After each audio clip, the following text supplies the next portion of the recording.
What is going on? Greetings, Wicked here. Today I'm gonna fly out the XP-55 Ascender, as you can see here. And yeah, brain cells. Count the brain cells on the screen. Got your number? Write it down in the comment section.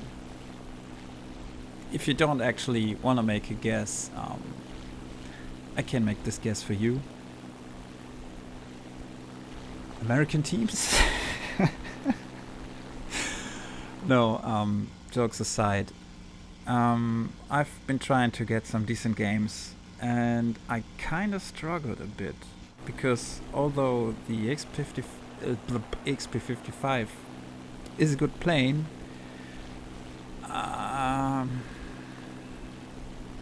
how should I say this? It was kinda hard, okay? It was tough. Most of the matches I got were kind of average. I mean, some good wins, some good losses with kills, without kills. Also some nice dogfights. The XP-55 is a total BF-109 clubber. If you are interested in this or want me to elaborate more on the topic, just give me a nice comment. I'm gonna upload another video. But I just wanted to include this match in this one video because, as you can see, I got some guys actually climbing with me, but we also got some ground pounders. And to make matters worse, the Axis team actually has some brain cells left and did climb. So as I'm advancing towards the Sea of Red, Tower 154, BF-109, I just decide, okay, well, let's play the speed game, okay? Just evade the head-ons. Tower 154 passes by, evade the second head-on. F4, passing by. There's more incoming. Yes, and let's see if I can maybe separate one of these guys and kill them off one after one. Spoiler alert, this is not gonna happen. I mean, it's not gonna happen right now, it's gonna happen later, but they're gonna take, I mean, we are like the kittens they are stomping on. And by the way, I would never take a uphill head-on. This is just bullshit. So anyways, I think we got a customer, BF-109. So I'm trying to separate him from the rest of the pack. Let's keep the pressure on. But yeah, it's not gonna work. There's another BF-109 coming in. I got separated by my Spitfire teammate and he's gonna be killed in a few seconds or maybe a few minutes. And to be honest, at this point I thought, well, I mean, this is not gonna work out. This is not gonna work out. We got a P-47 low. Just, I mean, why should you waste such a beautiful fighter? Especially such a beautiful fighter concerning high altitudes. High altitude performance. But yeah, I mean, see it happen. See it happen. So the Rudel, as we would say in German, has just had some snacks and chooses me as their next target. And this is where the beauty of the XP-55 comes into play, and that is dive speed. Insane amounts of dive speed.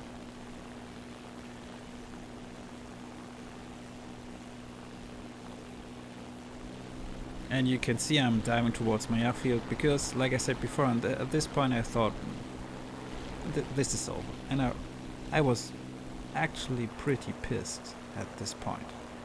So I thought to myself, go fuck yourselves. Screw you. I'm gonna open up the box of bad tricks. The box of bad treats. How I would call it. And that's, you know, just trying to kill people by using my own base AAA.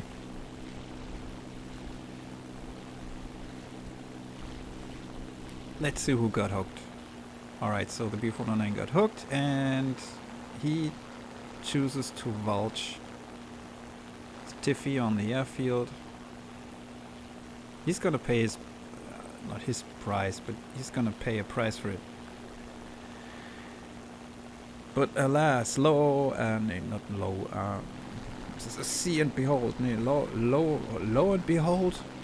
I'm sorry, my English is kind of crap. The Rudel is now below me. G55 has turned into me, B-409 has turned into me. And this is actually something I prefer. Because if you know my playstyle, just turn into him and over. Turning towards the G55. Again, just merge. Turn over and above him. And go vertical. So my hopes are the I think it's a G2, doesn't have the energy to catch me, but he does have the energy, so yeah, just a very steep dive, because I want to build up that speed as quick as possible. And again, just go back to the airfield. Turn back into him, make him slow. I'm almost blacking out. I mean, that's one of the problems actually with the XP-55. There he goes. You can pull very tight turns on high speeds, but you know your pilot won't like it. So I don't have an ace crew. I got a maxed out crew on G tolerance and stamina and vitality. And yet still, I blacked out a lot. So, plan B. Oh, I mean not plan B, but next step. Belly landings.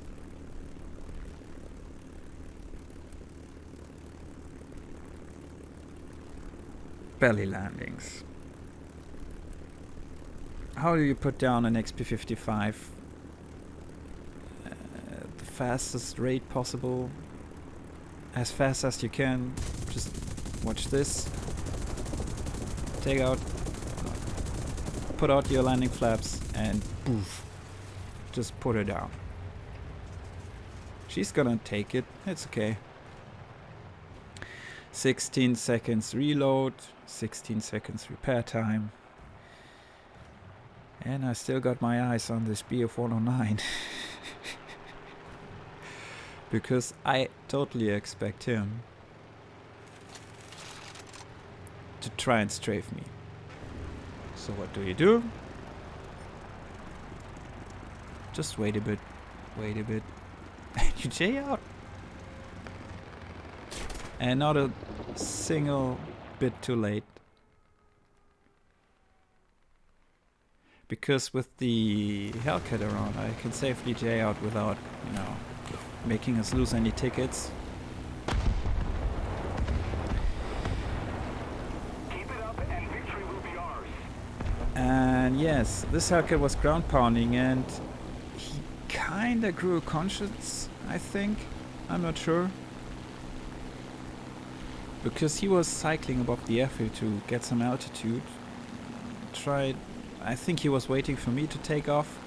So I'm thinking, well, okay, he should be able to handle this damaged 109 for himself. But then again I think, nope. I want to kill something. And I think it's better to stay together at this point of the match. So he's doing a pretty good job in just keeping the 109 busy, keeping him in a sustained turn fight. And there he overshoots, I think. Or does he? So BF-109 is totally, you know, stalled out. Perfect shot. First kill of the match.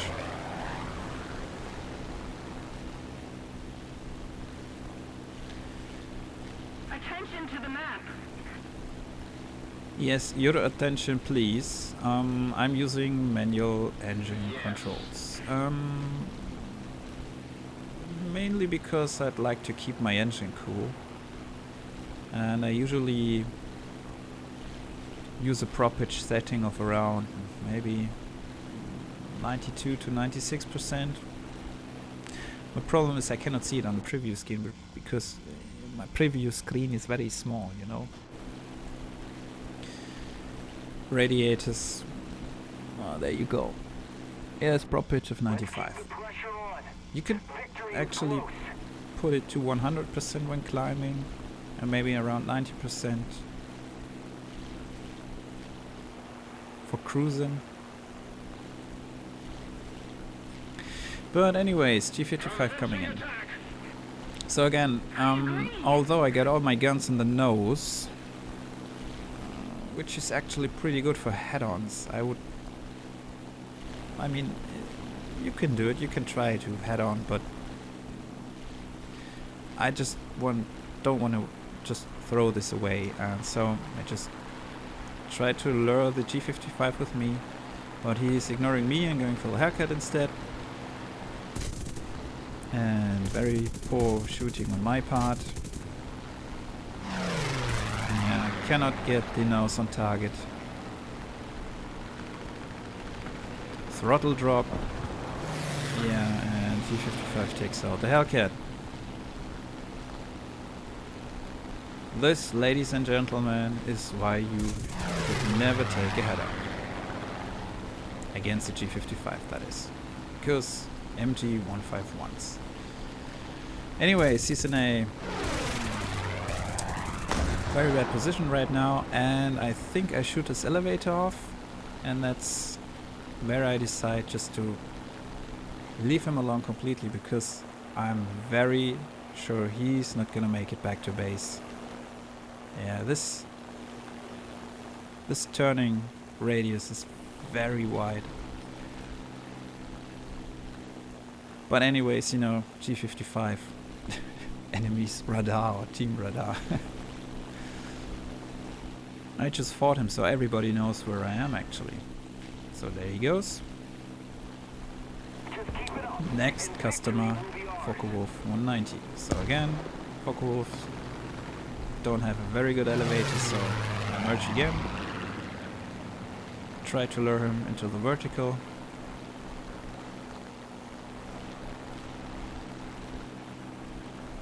And he tries to dive away. So, yeah, I mean, a lot of people say, well, this XP-55 is like the BF-109 on the American tech tree. And yes and no. Yes and no. You should keep in mind that although you can apply a kind of BF-109-ish playstyle on it, it's still an American fighter. Which means you would still have the horrible low-speed handling, the typical good turn rates, but only at high speeds, and the usual rudder bugs, kind of weird rudder flight models where at higher speeds your rudder compresses and it just throws your aim off like crazy.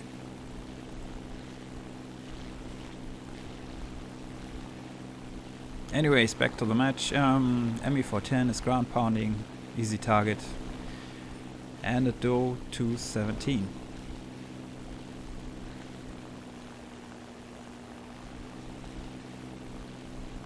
Last two remaining players on the enemy team, so what could possibly go wrong?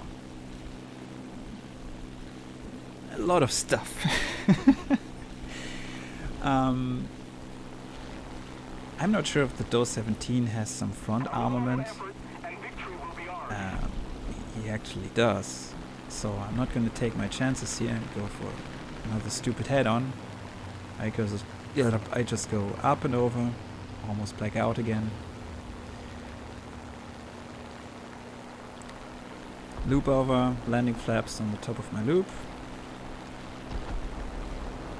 And I'm very concerned about his gunners, so although I got my engine in the back, there's absolutely no protective armor in the nose, which means if I just stay a little bit too long behind him, his gunner's just gonna pilot snipe me. So as soon as I see this fire, I just turn away, hoping that the fire kills him, which it does. And again, ME410, no head-on. I mean, MG151s, they're gonna shred you to pieces. Again, loop up and over. Yeah, the rudder is already compressing a bit. I get a bit too close for comfort. Very dangerous. This gunner could have gotten me here, but you know, I got lucky. So again. He's gonna go down anyways, but I just want to make sure he actually does go down. And that's the match.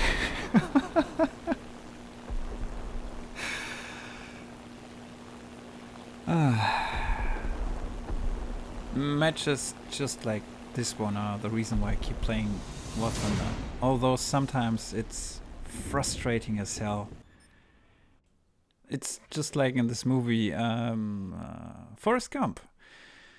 You never know what you're gonna get because life is like a box of chocolates. Or was it the other way around? I don't know. Anyways, thanks for watching. Post your comments, questions, whatever down below, and see you next time. Bye bye.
Just keep it up, and victory will be ours.